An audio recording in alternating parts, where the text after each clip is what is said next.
It started with tires of all things. Saturday morning, overcast and quiet, felt like one of those days made for ticking off the domestic checklist. The kids were staying with my parents for the weekend. Ellison was off to brunch with her book club, or so she said, and I figured I'd finally take the family SUV in for that tire rotation. Nothing exciting. Just a chore. The kind of routine that usually ends with me grabbing coffee and scrolling through news I barely care about. The waiting area at the tire shop smelled like burnt rubber and old coffee filters. Some local sports channel was murmuring about trade rumors on the mounted TV. I gave it 5 minutes before I grabbed the key fob and stepped outside. Thought I'd check if I'd left my sunglasses in the glove box. That's the excuse I told myself anyway. I opened the passenger door and slipped into the seat. The car was clean. Ellison had taken it to the detailer just a few days ago, which was odd. She usually waited until things got embarrassingly messy. Still, I didn't think much of it until I popped open the glove compartment. There it was. A handkerchief. Neatly folded. Not just any handkerchief either, silky, soft, expensive looking. Deep blue with subtle stitching, and at the edge a pair of initials, RW. I didn't recognize them. They weren't mine. They sure as hell weren't Ellison's. I picked it up. It smelled faintly of cologne, something rich and smoky, like tobacco and leather with a citrus finish. The kind of scent that lingered. Masculine. Not the scent I wore. Not the kind of thing you'd confuse with dryer sheets or fabric softener. This was deliberate. Personal. I turned the handkerchief in my hands, trying to rationalize. Maybe it belonged to someone who had borrowed the car? A valet? A friend of hers? Her brother, maybe? But her brother lived in Arizona and he hadn't visited in months. Underneath it, buried beneath old registration papers and a couple of napkins from Panera, was a receipt. Tampa. A boutique men's store I'd never heard of. I unfolded it slowly. One item, cashmere blazer. Price, $480. Paid with a Visa card. The date? That caught me. It was the same Thursday she said she had a book club meeting with Chelsea. Claimed they got wine drunk and forgot to text me. I didn't think much of it at the time. Chelsea had always been a talker and Ellison came home buzzed and chatty. But now the pieces rearranged themselves. The blazer. The cologne. The initials. That meeting. My throat went dry. I sat there in the passenger seat, staring out at the gray sky, trying to piece together a version of the story that didn't feel like betrayal. Maybe it was a gift. Maybe the receipt wasn't hers. Maybe the initials didn't mean what I thought. Maybe. That night, after the kids were asleep and the dishwasher was humming in the kitchen, I brought it up. Played dumb. Hey, by the way, found a handkerchief in the glove box. You know anything about that? Ellison barely looked up from her glass of wine. Oh yeah. That's probably my brother's. Remember? He was in town a couple weeks ago. He borrowed the car one night when you were working late. I blinked. That was new. Your brother was here? She nodded. Took a sip. Just for a night. Didn't want to make a big deal of it. You were buried in deadlines and he didn't want to bother you. He left a couple things behind, I think. Probably that handkerchief. I mentioned the receipt. Tampa. The blazer. Oh, she said, grinning. That was for his birthday. I picked it up for him because he's horrible at shopping. Figured I'd surprise him. And the initials? RW? She laughed. His middle name is William, remember? Ryan William. She smiled at me like I was being silly. I had it monogrammed. The explanation flowed from her lips so easily it almost felt rehearsed. And maybe that's what unsettled me the most. It wasn't the content of her answer, it was how comfortable she seemed giving it. Like she'd already anticipated every follow-up, every doubt. I nodded, pretending to buy it. She leaned over, kissed my cheek, and said something about how thoughtful it was that I noticed. Then she turned back to her laptop, probably checking Pinterest for bathroom remodel ideas or texting Chelsea. Or someone else. I tried to convince myself I was being paranoid. That her story made sense. That I was tired and the week had been long and maybe I was just looking for something to be wrong. But the truth is, something cracked that night. Quietly. Invisibly. Like a hairline fracture in glass, it doesn't shatter all at once, but from that moment on, you can't unsee it. You know it's there, and you're just waiting for the pressure to become too much. It wasn't just the handkerchief. Or the receipt. It was the way she smiled when she explained it. Casual. Confident. Unbothered. The kind of confidence that comes from practice. I didn't bring it up again. I didn't search the car for more. Not yet. I just kept the handkerchief in my jacket pocket like a bookmark in a story I hadn't finished reading. That night, lying beside her in bed, I watched her breathe, her back to me. She fell asleep quickly. I didn't. I stared at the ceiling, thinking about RW, whoever he was. He had good taste. Cashmere. Boutique cologne. And apparently access to my wife's time and attention on a Thursday afternoon. Something didn't add up. But if she was hiding something, she was good at it. Too good. And suddenly, the life we had built, every lazy Sunday, every inside joke, every school lunch packed for the kids, felt like a house built on sand. That's when I realized this wasn't a one-time oversight. This wasn't just a forgotten handkerchief. It was a breadcrumb. And I was already on the trail. After that day, something shifted in my brain. It was like I'd been handed a new lens, and now I was seeing everything through it, every moment, every memory, suddenly up for re-examination. The story Ellison gave me about the handkerchief had sounded airtight, but airtight stories are often rehearsed. I began noticing things I had overlooked before, and each detail weighed a little heavier than the last. It started with her phone. I hadn't realized when it became a constant fixture, but now it never left her side. Even when she showered, it sat face down on the edge of the sink. I didn't snoop at first. I didn't have to. The screen never lit up, no preview notifications, and every app she used had some layer of protection. Passwords. Face ID. Even her social media was more curated lately, less about our family, more about food, sunsets, abstract captions about growth. Then came the gym routine. Ellison had always been a casual fitness person. A few classes here and there, mostly for the social aspect. But lately, she had started going at night late. 10 p.m., sometimes later. Said it helped her unwind. I'd once joked about it, asked if the dumbbells were easier to lift at midnight. She laughed it off, kissed me, and told me I was lucky to have a wife so committed to staying fit. I smiled, but something gnawed at me. It wasn't just that she went late. It was that she came home glowing, not from exertion, but from something else. That soft, secret kind of glow. And then she'd shower, change, and scroll through her phone for another hour in bed, pretending not to notice when I turned toward her with something on my mind. We used to talk at night. About everything. The kids, work, our next vacation. Lately, silence had taken over our bed. I'd ask how her day was, and she'd give me 3 words. Fine, just busy. And then she'd pivot, ask about my meetings, the weather, whether I'd remembered to pay the electricity bill. The emotional center of our conversations had gone hollow. One night, I caught her grinning in the dark, her face lit by her phone. It was one of those soft, spontaneous grins, pure, unfiltered. The kind I hadn't seen directed at me in months. I asked what was so funny. She said it was a meme Chelsea had sent. I asked to see it. She said it wasn't that funny. Then she rolled over and turned away. I lay there for hours, staring at the wall. That smile burned into my memory.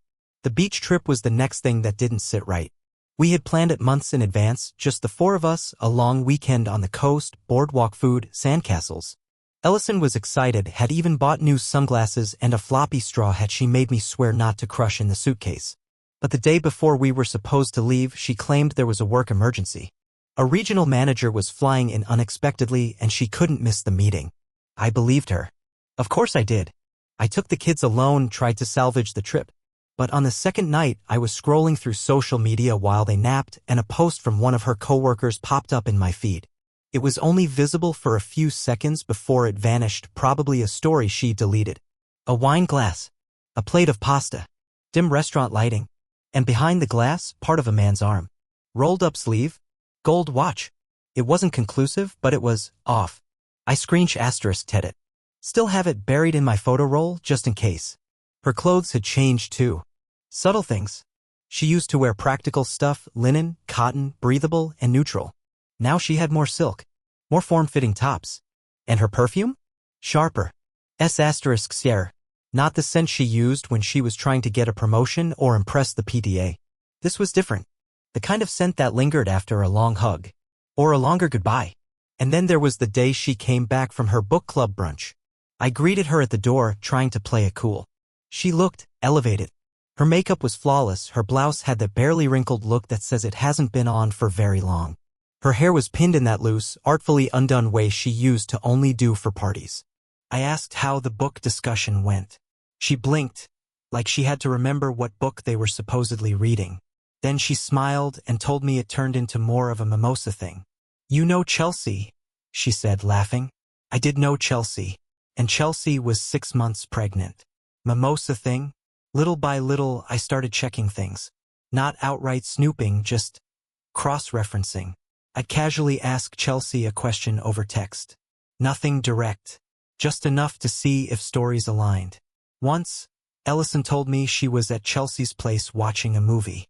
I texted Chelsea, said we missed her at the last cookout. She replied an hour later, "Sorry, I've been nesting like crazy. Barely left the house today." The lie wasn't huge, but it was a lie, a quiet one, the kind people tell when they're used to being trusted. There were other moments, too, those small misalignments that pile up until you're standing on a slope that used to be flat ground. Ellison once came home from work with a bruise on her collarbone. Said she bumped into a file cabinet. Another time, I found a man's scarf tucked under the back seat. She said it was probably left there from carpooling our son's soccer coach. The scarf smelled like the same cologne from the handkerchief. The patterns were undeniable. And yet I didn't confront her. Not directly. I still hoped, naively, that there might be an explanation I hadn't heard yet. That all the oddities had an innocent thread tying them together. But then she changed the passwords to our shared streaming accounts. Sounds petty, I know. But we used to joke about how I always forgot the Netflix login. She said changing the passwords was about security hygiene.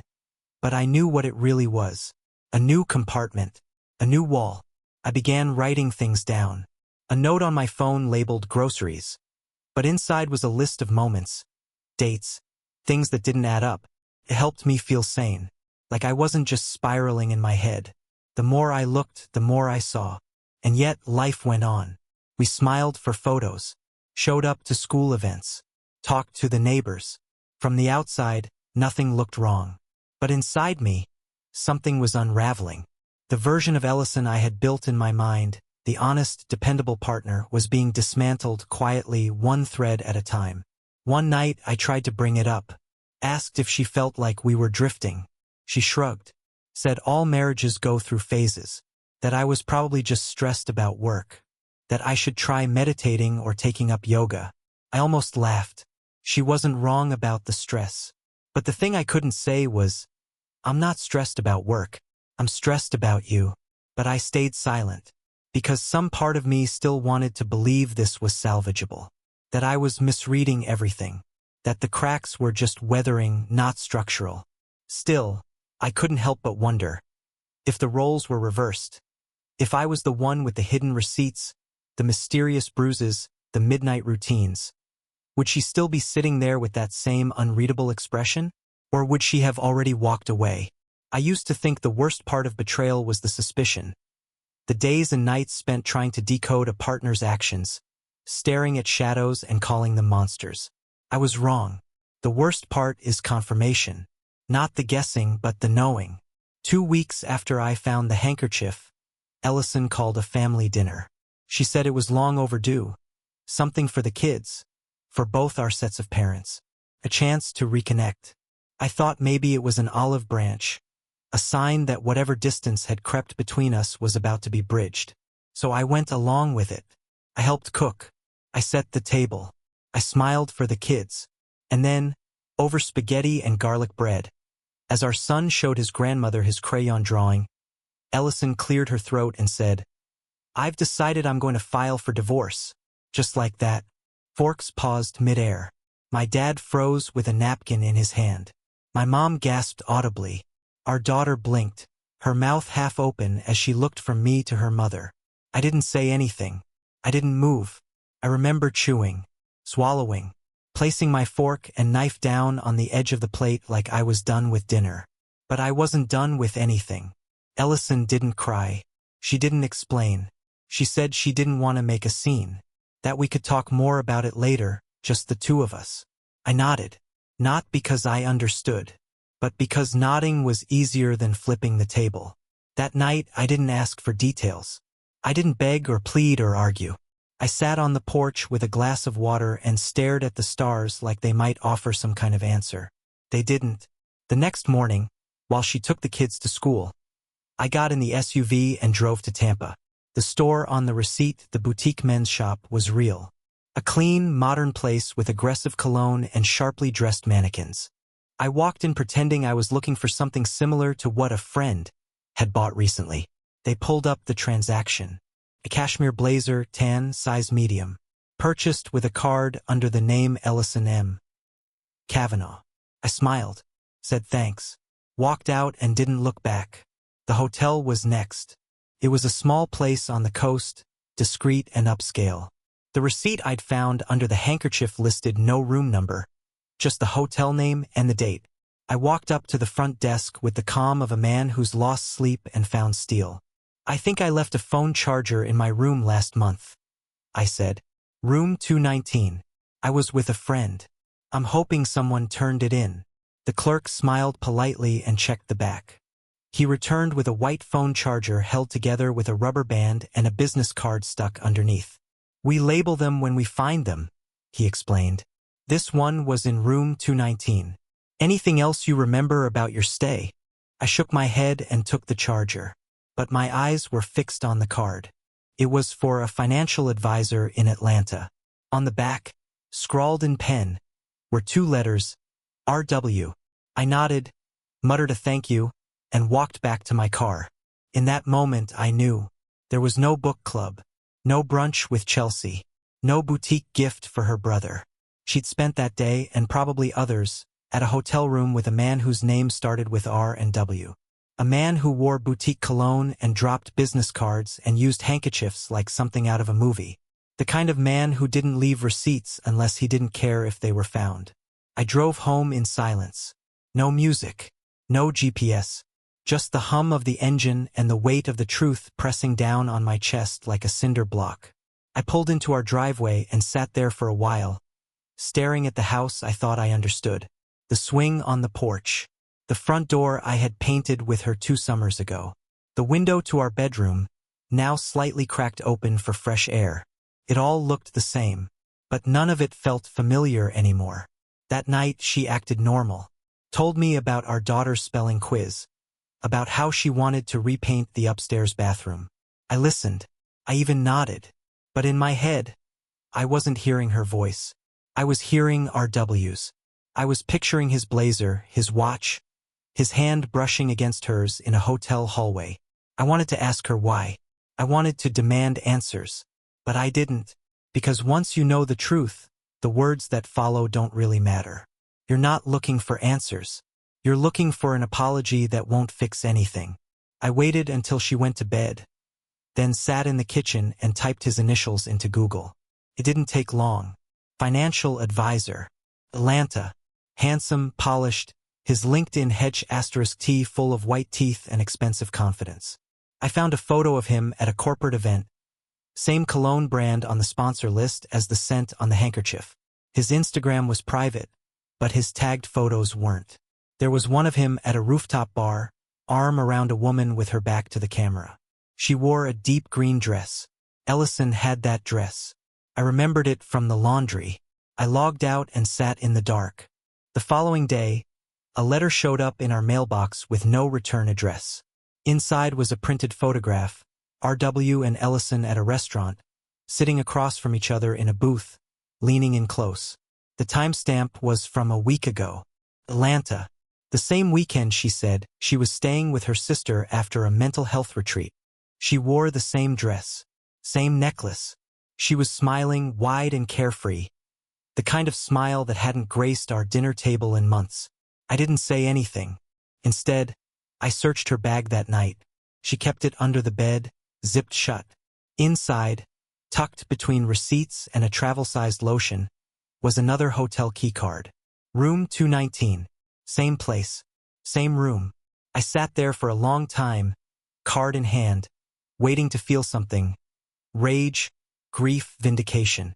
But all I felt was stillness, like the calm before a storm that would never come. She was asleep when I returned the card to her bag. I watched her for a moment. Her breathing was soft, peaceful, innocent if you didn't know better. I used to reach for her in my sleep. Now I stayed curled to the edge of the mattress, trying not to inhale the scent of her shampoo. That weekend, I drove back to the lake near my childhood home. Sat on the pier, threw pebbles into the water, watched ducks skim across the surface. I thought about the man I used to be before her, the things I wanted, the kind of love I thought I had. It was all gone now. Not just the marriage, but the illusion, the comfort, the belief that love was enough to keep someone. When I came back, I didn't speak a word to her. She noticed, asked if I was okay, said I looked pale. I said I was tired. She offered a massage. I declined. I knew what was next, and I knew I had to be ready. Because when someone chooses to exit your life without telling you, they're counting on your silence. And silence was the one thing I wasn't willing to give her anymore. 3 days after I found the second receipt, I did something I'd never done in my entire adult life. I walked out without a word. I left Ellison a plain white envelope on her pillow. Inside, just the house key. No note. No explanation. The silence of it said everything I didn't know how to put into words. I packed one duffel, took my laptop, and slipped out of our house just after dawn while the sprinklers whispered across the lawn and the world still felt half asleep. I didn't even look back. I drove until the road turned unfamiliar, past cities with names I barely recognized. By evening, I was in a small village on the edge of northern Georgia, nestled between rolling hills and a lake so still it looked like glass. I hadn't been there in years, since childhood summers spent at my aunt's cabin, long before life had turned complicated. I found a rental not far from the water, a modest one-story place with creaky floorboards, a screened porch, and a view of the lake that stretched wide like a sigh. I paid in cash. Told the owner I'd be staying a while. He asked if I was looking for quiet, and I said yes. I didn't check my phone that first night. Didn't open my laptop. I sat on the porch with a cup of coffee gone cold and listened to the cicadas sing their endless song in the trees. It felt like the world had shrunk down to the sound of wind and insects and the occasional splash from fish breaking the lake's surface. There's a kind of grief that doesn't come with crying or screaming, it just hums in the background of every moment like static. That was me in those first few days. I wasn't falling apart. I was just missing. From myself. From the life I had built. From her. I switched my job to remote. Told HR it was a personal family situation. They didn't press. The internet at the cabin was slow, but it worked. Every morning, I answered emails, sat through virtual meetings, and played the role of functional adult. No one asked why the bookshelves behind me looked different. No one noticed I was fading out. Ellison didn't call. At first, I thought she might try to reach me, at least a text. But nothing came. No voicemail. No email. Just silence. Mutual friends started to text. Small things at first. Hey, haven't seen you around. Everything okay? I didn't reply. I archived the messages. The thought of explaining what had happened, what I had discovered, felt impossible. Besides, I wasn't ready for pity. Or outrage. Or worse, I always had a feeling about her. I stayed in Georgia. Days turned into weeks. The routine became its own kind of comfort. Wake up early, answer work emails, go for a walk around the lake, eat something simple, read or do nothing at all. There were nights when the loneliness hit like a punch to the chest. I'd lie awake listening to owls in the woods and feel like a ghost in my own life. But there were good moments too. Like the day I fixed the broken porch swing. Or when I taught myself how to make cornbread from scratch. Small victories that had nothing to do with her. They were mine. Just mine. It wasn't healing. Not yet. But it was distance. And distance is a beginning. 58 days. That's how long it had been since I last saw her. Since I walked away from everything we built and everything she'd broken. And then one evening, as the sun was folding itself into the lake and painting the sky in gold and lavender, a car pulled into the gravel driveway. I watched from the porch, heart slamming against my ribs like it wanted out. It was her. She stepped out of the car slowly, her movements cautious, like she was afraid she might break something. Her hair was pulled back, messier than I'd ever seen it. She wore no makeup. Just jeans and a hoodie I hadn't seen in years. She looked smaller somehow. And tired. Bone-deep tired. She didn't say anything at first. Just stood at the bottom of the porch steps, hands shoved in her pockets, looking up at me like she didn't know whether she was allowed to climb them. Hi, she said, voice rough. I didn't answer. I didn't move. I just watched her. I didn't know where else to go, she added after a while. You found this place, I said flatly. She nodded. Checked your work records. Traced a payment. I wasn't trying to be creepy. I needed to see you. I still didn't respond. I'm not here to fight, she said, her voice cracking. I'm not even here to ask for anything. I needed to know if you were okay. She looked like she hadn't slept in days. Maybe she hadn't. But her presence didn't fill me with anything. Not warmth. Not relief. Just an exhausted sort of acceptance. The kind you feel when something you lost turns up again, but you no longer need it. I gestured toward the cabin. There's a guest room. One night. She blinked, surprised, then nodded once. Thank you. That night, She stayed in the spare room. I didn't ask where she'd been. I didn't ask who she was with now, or what stories she'd told our friends, or what made her come back. I didn't need to know. I lay awake, listening to the unfamiliar rhythm of her breathing through the thin walls. It wasn't comfort. It wasn't closure. It was just noise. In the morning, I made coffee. She joined me on the porch without asking. We sat in silence, watching fog drift across the surface of the lake. She clutched the mug like it was the only thing keeping her from disappearing. "I never thought you'd leave," she said quietly. "That was the problem," I replied. She didn't argue. Eventually, she stood, nodded a thank you, and walked back to her car. She didn't say goodbye, just drove off the way she came. And I didn't watch her go. I just picked up her mug from the porch railing, rinsed it out, and set it on the drying rack beside mine. Then I opened my laptop and got back to work. For a few days after Ellison left the cabin, the silence returned.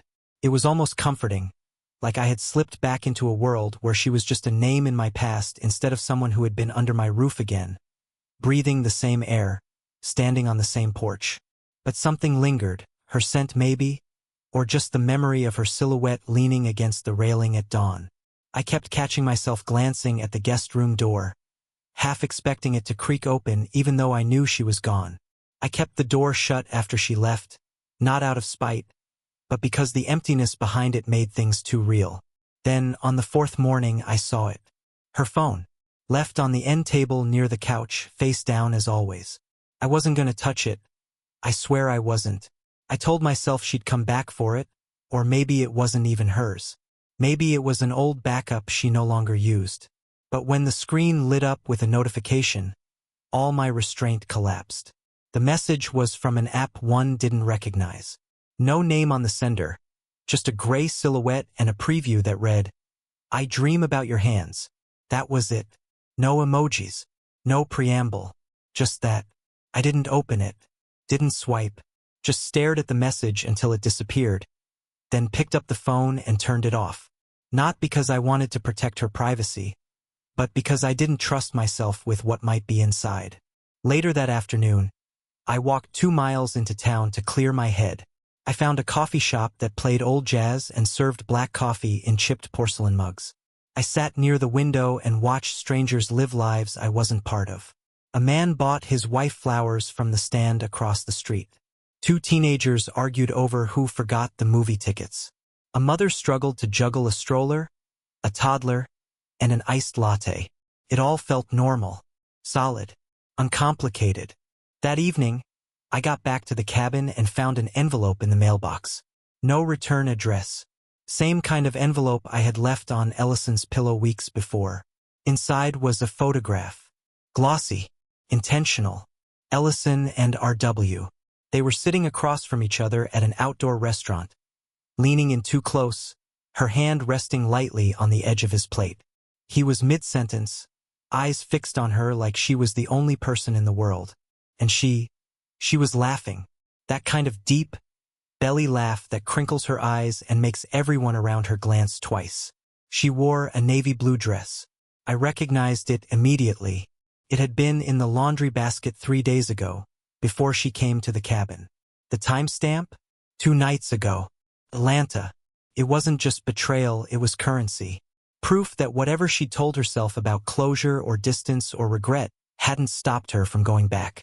Back to the same man, the same city, the same lie. I didn't cry. I didn't scream. I didn't even feel rage, not this time. I just stood there holding that photo like it was a postcard from another version of her. A version that I had never really known, not even when we were at our best. That night I couldn't sleep. I lay in bed with the ceiling fan slicing the silence and kept seeing her in that dress, her face lit by someone else's presence. By morning, I had decided I wasn't going to stay in that space anymore. Not physically, not emotionally. I went to the guest room, her phone still where I left it. I turned it on. Not to snoop, I told myself that again. I needed to know what version of Ellison had stood on my porch pretending to be lost. The phone was locked, of course. 6 digits. I tried her birthday. No luck. Our anniversary. Nothing. The kids' birthdays. Still nothing. On a whim, I typed 0219. Room 219. It opened. The home screen was sterile. No wallpaper. No photos. Just apps and blankness. I skipped past the messages and opened the app from the notification.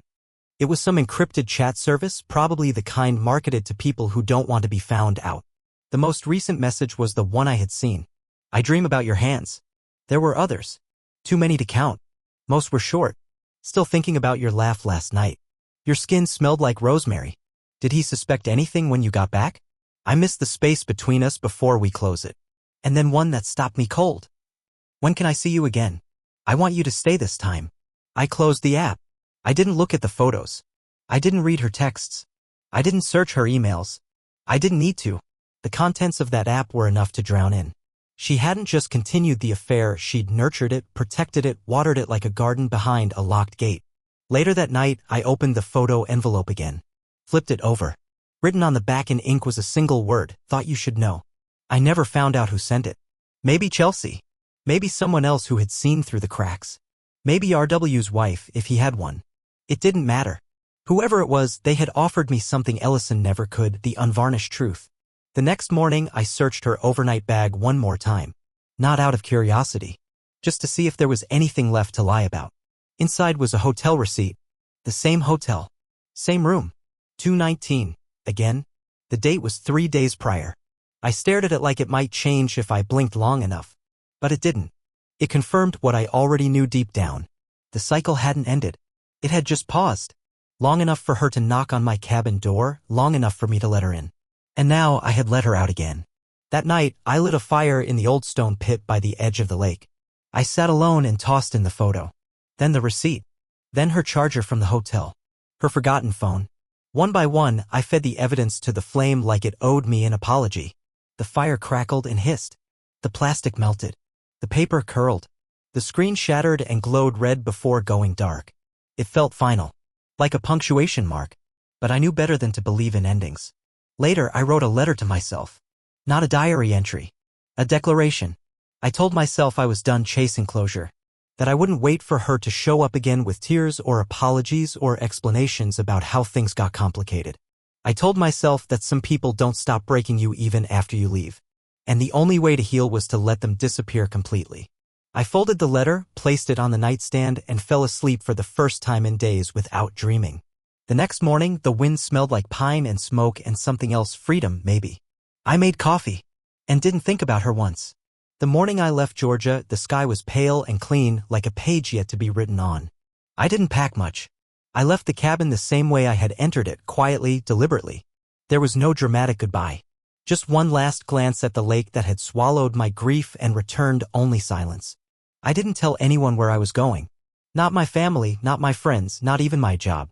I redirected my accounts, shut down my social media, sold the SUV to a dealer an hour outside of town. By the time the sun set, I was a ghost in every system that used to know my name.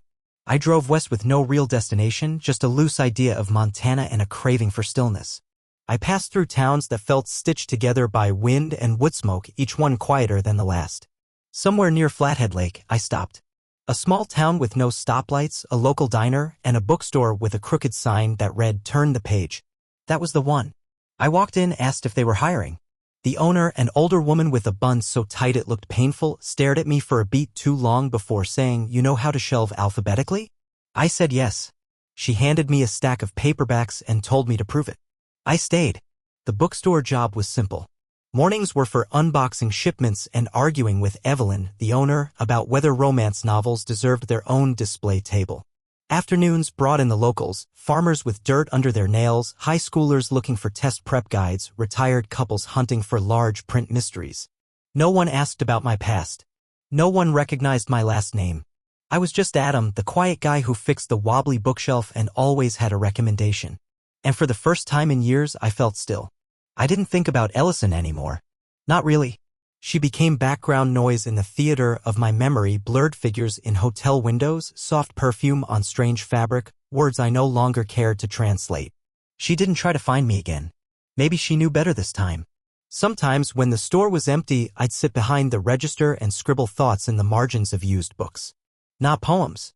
Not journals. Just small truths I wanted to remember. You can survive being lied to, but you don't come out the same. Distance doesn't always mean miles. People leave long before they pack their bags. I'd slip them back onto the shelves for strangers to find. In the evenings, I'd walk home along the gravel road, the kind that crunches loud enough to scare off your thoughts. There were no more receipts to read between the lines of, no more locked screens to guess at, no more questions that twisted like wires under my skin. Just sky. And air. And the soft, steady truth of being left alone by choice. That was the gift I gave myself. One day, a woman came into the bookstore. Not Ellison. Not anyone from the life I'd burned. Just someone new real. She asked for a book on constellations. Said she liked to stargaze but never knew what she was looking at. I handed her a copy. She smiled. Thanks, she said. You seem like someone who doesn't get lost easily. I smiled back. Not anymore.